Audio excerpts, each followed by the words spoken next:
சிவாய நம. திருச்சிற்றம்பலம்.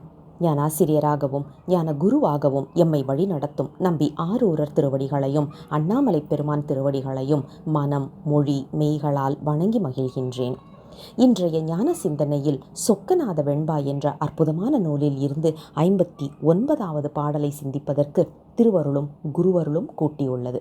59வது பாடல்.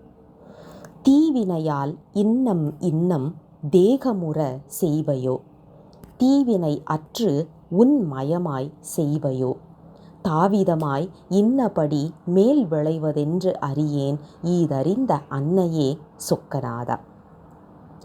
அற்புதமான ஒரு பாடல் இன்று நமது சிந்தனைக்கு. நம்மக்கிட்ட நம்மளுடைய திட்டமிடல் அல்லது நம்மளுடைய கட்டுப்பாட்டில் ஏதாவது இந்த உலகத்தில் இருக்கா அப்படின்னா ஒன்றுமே கிடையாது. நம்ம கை கால் உட்பட எதுவுமே நம்மளுடைய கட்டுப்பாட்டில் கிடையாது. இருதயம் துடிக்குது, அடுத்த நொடி பொழுது என்ன ஆக போகுதுன்னு தெரியாது. மூச்சு விட்டுட்டுருக்குறோம், அடுத்த நொடி பொழுது என்ன ஆகும்னு தெரியாது. நாம் படித்தோம், நிறைய பேர் சொல்லலாம் நான் படித்தேன், நான் உழைச்சேன், அதனால இன்றைக்கி நான் இந்த நிலைமையில் இருக்கிறேன் அப்படின்னு. கரெக்ட், எல்லாமே சரிதான். ஆனால் யோசித்து பார்ப்போம், எத்தனை பேர் நாம் படித்த படிப்பு ஒன்று இன்று செய்து கொண்டிருக்கின்ற பணி வேறையாக இருக்குது. ஒரு பணி இருந்துட்டு இருந்தோம், கொரோனா வந்தது, பணிக்கு எவ்வளவு பிரச்சனை வந்ததுன்னு நமக்கு தெரியும். அடுத்த நொடி பொழுது என்ன ஆச்சுன்னு தெரியலை. அடுத்த நொடி பொழுது நாம் எந்திப்போமான்னு கூட நமக்கு தெரியலை. நம்ம கை கால் நம்ம வசம் இருக்குமா அப்படிங்கிறது தெரியலை. இப்போ யோசித்து பார்த்தோன்னா, நம்ம ஏன் இந்த தாய் தந்தையருக்கு பிறந்தோம், ஏன் இந்த மாதிரி கூட பிறந்தவங்களுக்கு பிறந்தோம், ஏன் இப்படிப்பட்ட ஒரு வாழ்க்கை துணை, ஏன் நமக்கு இப்படிப்பட்ட குழந்தைகள், எப்போ மரணிக்க போகிறோம், எதுவுமே நமக்கு தெரியாது. யோசித்து பார்த்தோன்னா இது எல்லாம் நம்ம திட்டப்படியாக நடந்தது அப்படின்னா கிடையவே கிடையாது. இதையெல்லாம் தெரிந்த ஒரே ஒருவர் யார் அப்படின்னா சிவபெருமான் மட்டும்தான். அதனால தான் பாருங்கள், இன்னபடி மேல் விளைவதென்று அறியேன் ஈதறிந்த அன்னையனே சொக்கநாதா. எனக்கு எதுவுமே தெரியாது சாமி, அடுத்தது என்ன நடக்க போகுதுன்னு எனக்கு தெரியாது. தெரிஞ்ச ஒரே ஒரு ஆள் எங்களுக்கு அன்னையாக இருந்து எங்களை வழி நடத்தக்கூடிய சிவபெருமான். இதில் எது நமக்கு தெரியும், எது நமக்கு தெரியாதுன்னா ஒன்றுமே நமக்கு தெரியாது. சரி, இப்போது பெருமான் என்ன செய்கின்றார் நமக்கு ஒன்றும் தெரியாது. ஆனால் நம்ம சரணாகதி அடைகிறோம்.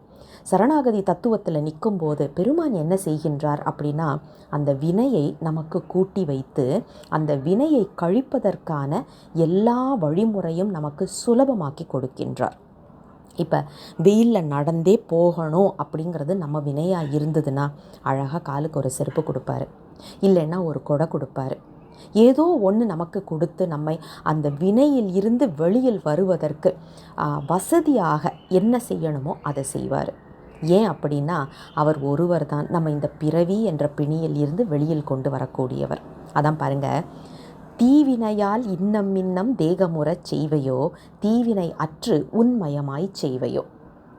பெருமான் என்ன செய்கிறாருன்னா, நம்மளுடைய நல்வினை தீவினையை நமக்கு கூட்டி இந்த கழிக்கிற வரைக்கும் நமக்கு மேலும் மேலும் பிறவி கொடுக்க போகிறாரா, இல்லைன்னா இந்த வினையை சீக்கிரமாக அறுத்து எரிஞ்சு அவருடைய திருவடியில் நம்மளை வைக்க போகிறாரா நமக்கு தெரியாது. இதை தெரிஞ்சது எல்லாமே சிவபெருமான் மட்டும்தான். ஏன் அப்படின்னா அடுத்த நொடி பொழுது என்ன நடக்குதுன்னு நமக்கு தெரியலை. இதில் அடுத்த பிறவி இருக்கா இல்லையான்னு நமக்கு எப்படி தெரியும்? நாம் செய்ய வேண்டியதெல்லாம் ஒன்றே ஒன்று தான், பெருமான் கிட்ட முழுமையாக சரணடைய வேண்டும். அவர் பார்த்துக்குவார், எதுவாக இருந்தாலும் அவர் பார்த்துக்குவார் அப்படிங்கிற ஒரு எண்ணம் நமக்கு மனசில் வரணும். ஒரு தடவை நம்ம அம்மாப்பேட்டை சௌரிராசன் ஐயா ஒரு சொற்பொழிவில் சொல்லியிருப்பாங்க, நம்ம பிறக்கிறதுக்கு முன்னாலேயே நம்ம பிறந்தா நமக்கு பசிக்கும் அப்படின்னு சொல்லி நம்மளுடைய தாய்க்கு எனக்கு குழந்தைக்கு பசிக்கும்னு சொல்லி பால் குடிக்கிறதுக்கான ஒரு உறுப்பை கொடுத்துருக்கிறாரு பெருமான். அப்படின்னா 10 மாதத்துக்கு முன்னாலேயே இந்த குழந்தை வெளியில் வந்தால் பசிக்கும் அப்படின்னு நமக்கு உணவை தயார் பண்ணுற சிவபெருமான் பிறந்து வந்ததுக்கப்புறமா விட்டுற போகிறாரு. யோசித்து பார்ப்போம், எவ்வளவு உண்மை இல்லையா? அப்போ பெருமான் பார்த்துக்கிறாரு அப்படிங்கிற அந்த ஒரு எண்ணம் நமக்கு ஆழ் மனசில் வரணும். மேலோட்டமாக இல்லை, அடி மனசிலிருந்து வந்தாதான் இந்த பாடலுடைய உட்கருத்து நம்மளால் புரிஞ்சுக்க முடியும். அற்புதமான ஆழமான பாடல் இன்று நமது சிந்தனைக்கு. மீண்டும் அடுத்த பாடலோடு விரைவில் உங்களை சந்திக்கின்றேன். தென்னாடுடைய சிவனே போற்றி, எந்நாட்டவர்க்கும் இறைவா போற்றி, அண்ணாமலை மண்ணா போற்றி, கண்ணார முத கடலே போற்றி. சிவசிவ திருச்சிற்றம்பலம்.